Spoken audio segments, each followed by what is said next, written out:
सियावर रामचंद्र जी की जय। देखिए, जैसे ही सीता ने अपना सपना बताया, रामचंद्र जी भयभीत हो गए और सभी लोग का मन उदास हो गया, दुखी हो गए।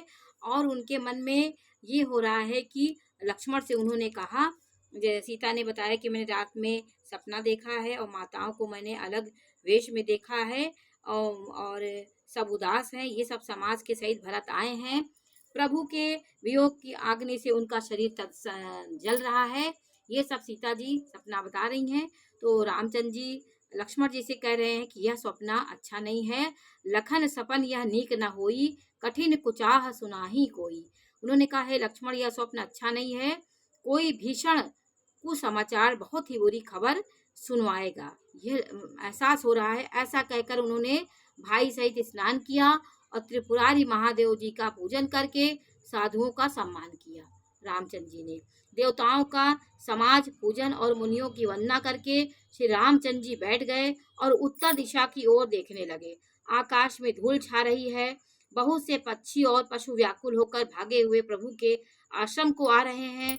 तुलसीदास जी कहते हैं कि प्रभु रामचंद्र जी की यह देखकर उठे और सोचने लगे कि क्या कारण है कि वे चित्त में आश्चर्ययुक्त हो रहे हैं। उसी समय कोल भीलों ने आकर यह समाचार दिया कि सेना सहित भरत आ रहे हैं। पशु पक्षी जब मंडराने लगते, एकाएक झुंड बना करके कहीं पे आ रहे हो तो कुछ सूचना देने के लिए आते हैं। कुछ शुभ अशुभ संकेत होते हैं जो पक्षियों के द्वारा हमें मिलते हैं। सुनत सुमंगल बैन मन, प्रमोद तन पुलक भर, शरद सरोरु नैन, तुलसी भरे स्नेह जल। तुलसीदास जी कहते हैं कि सुंदर मंगल वचन सुनते ही श्री रामचंद्र जी के मन में बड़ा आनंद हुआ। शरीर में पुलकावली छा गई और शरद ऋतु के कमल के समान नेत्र प्रेमाशुओं से भर गए। जैसे ही कोल भीलों ने बताया कि आप भरत की सेना लेके आ रहे हैं, आपके अयोध्या से लोग आ रहे हैं, तो भरत का रामचंद्र जी का मन पुलकित हो गया। देखिए, अपने कर्तव्यों से हर इंसान बंधा होता है, लेकिन कर्तव्य करते हुए भी व्यक्ति के मन में रिश्तों के प्यार नहीं जाता है।